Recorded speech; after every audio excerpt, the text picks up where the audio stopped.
A seemingly innocent friendship between two women, once flourishing with trust and support, took a devastating and tragic turn as one betrayed the other. What began as a mutual bond slowly spiraled into a dark and sinister plot, fueled by greed. It was a case which shocked locals, as one of their own was mercilessly killed by a woman she wholeheartedly trusted. Mi Quen Chong, known as Deborah to loved ones, was a 67-year-old retired tax consultant who was described by friends as being of a, quote, sweet and childlike nature. Originally from Kuala Lumpur, Malaysia, she had resided in the suburb of Wembley in the City of London for 3 decades. A widow, she was diagnosed with paranoid schizophrenia and was taking antipsychotic medication to control her symptoms. Deborah Chong was a devout Christian and regularly attended church. In August of 2020, as the world was adapting to coronavirus restrictions worldwide, Deborah met Gemma Mitchell in the congregation. Gemma Mitchell was born and raised in Australia, where her mother was employed by the UK's Foreign and Commonwealth Office. After her parents divorced, she relocated to the UK with her mother and sister, attending King Edward's School, Whitley. In 2004, she pursued a human sciences degree at King's College London, where she honed her skills in human dissection. Her proficiency earned her the prestigious Hamilton Prize for Anatomical Excellence, and she graduated with first-class honours. Following her studies, she trained as an osteopath at the British School of Osteopathy and briefly practiced in Australia. In 2015, she returned to the UK, but was unable to continue working as an osteopath due to not being registered with the General Osteopathic Council. Living in a dilapidated multi-million-pound family home in Willesden, northwest London, with her retired mother and sister, the latter of whom Gemma had a strained relationship with. In 2016, she was convicted of breaching a non-molestation order involving her sister and brother-in-law, for which she received a conditional discharge. At church, Deborah Chong, further described as, quote, very innocent and very trusting of people, reportedly believed that Gemma Mitchell was helping to, quote, heal her paranoid schizophrenia through spiritual practices. Deborah also harboured the belief that she was in a relationship with Prince Charles, thinking she could communicate with him through YouTube. In the early summer of 2021, her behaviour became increasingly erratic. Due to this, the 67-year-old was referred by the Fixated Threat Assessment Centre to her local community mental health team after sending letters to both Prince Charles and Prime Minister Boris Johnson. That summer, 38-year-old Gemma Mitchell and her mother had intended to renovate their dilapidated ancestral home by adding an extra floor, but lost £230,000 to 2 cowboy builders they had hired for the job. Deborah initially offered Gemma £200,000 to assist with the project, and the two frequently discussed the arrangement through text messages. However, Deborah eventually rescinded her offer, advising Gemma to sell the property instead, and texted to her, quote, enjoy the money, life is too short.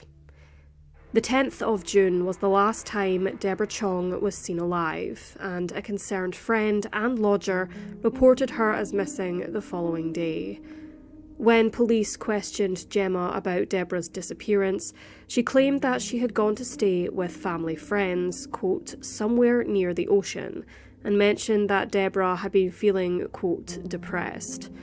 Furthermore, it was found that Gemma had contacted a missing persons charity by email, reporting Deborah as missing.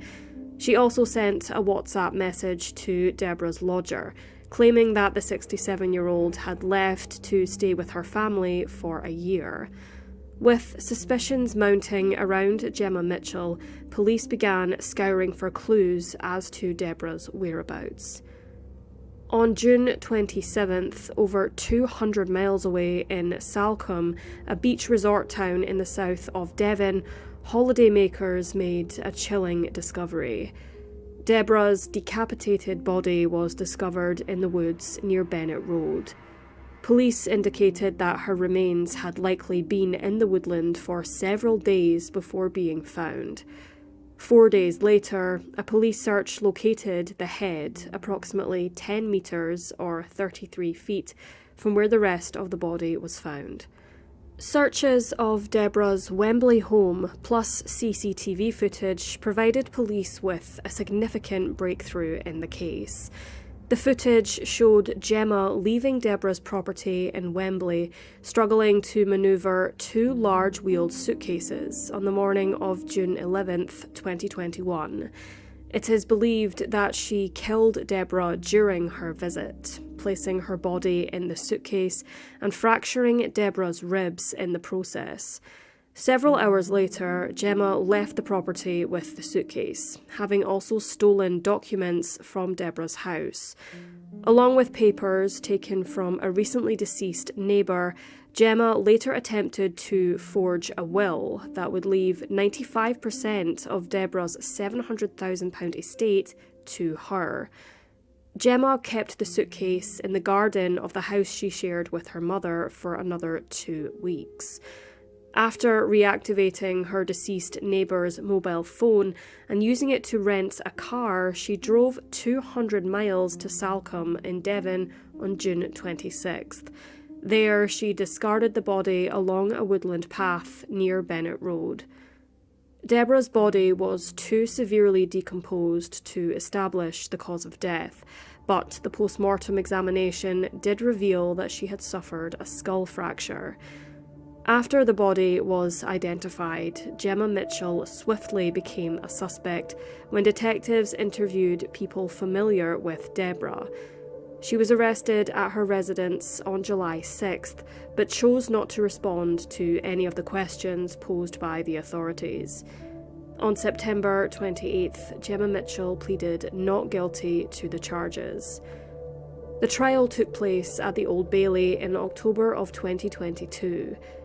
During the trial, it was revealed to the court that Gemma had worked as an osteopath for 7 years, with her professional website highlighting her expertise in neuroanatomy, genetics, and the dissection of human cadavers.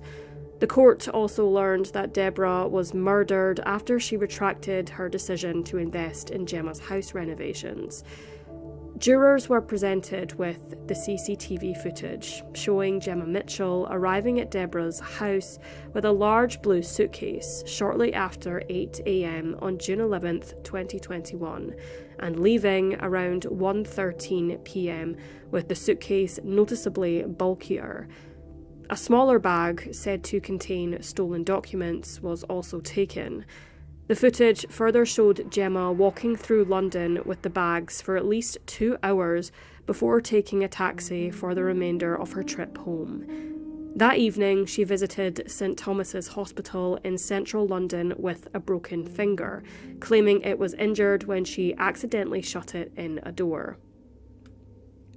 The full extent of what happened was presented to the court.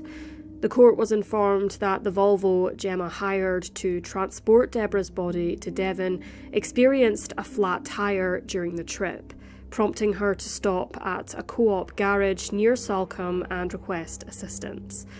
The AA repairman who arrived to help noted that Gemma appeared, quote, confused, and described the car as having an, quote, odd, musty smell. He also observed the suitcase in the vehicle's boot and found it odd that Gemma wished to keep the deflated tyre. Additionally, it was revealed that Deborah's body was found by the holidaymakers at the base of a set of steps, missing the head, the first 2 vertebrae, and the larynx. A pathologist testified that the skull injuries could have resulted from being pushed onto a sharp object or from a weapon, though no weapon was discovered. During a search of Gemma Mitchell's home, police found a forged will that bequeathed 95% of Deborah's estate to Gemma, quote, for the benefit of her projects, with the remaining 5% allocated to Gemma's mother. The suitcase was later found on a neighbour's shed roof, and while no DNA from Deborah Chong was present inside, a blood-stained tea towel was discovered in one of its pockets. Gemma chose not to testify in her own defence, leading her legal team to present arguments on her behalf. There was also a public uproar when it became apparent that Gemma received over £166,000 in legal aid, despite her home being worth over £4 million. Gemma's legal team contended that there was insufficient evidence to support the claim that Deborah's body was kept in the suitcase, pointing to the absence of DNA evidence and any signs of a struggle at Deborah's residence. They argued that Gemma's broken finger, sustained while at Deborah's home, could be interpreted as evidence of a physical altercation. Additionally, her defence emphasised that the substantial value of her property, along with £93,000 in personal savings, indicated that she lacked a financial motive for the crime. Gemma's mother also claimed that her daughter was innocent, later telling the Daily Mail in 2023 that, quote, I saw the suitcase when she came back from Deborah's house, and all there was in it was a saucepan, some kitchen utensils, some towels, there were tins, there were books. They were all heavy things, but there wasn't a body in there. She's not a killer. I know you don't believe me, but she's not. I'm telling you, Gemma did not commit this crime. She stated that she believed Deborah had either succumbed to a fall or had taken her own life.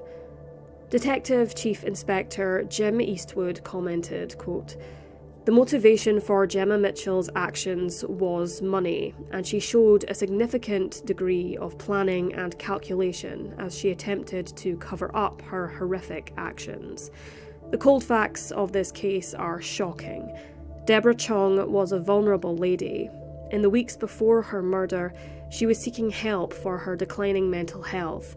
However, Mitchell, so desperate to obtain the money she needed to complete the renovations on her house, sought to take advantage of Deborah's goodwill.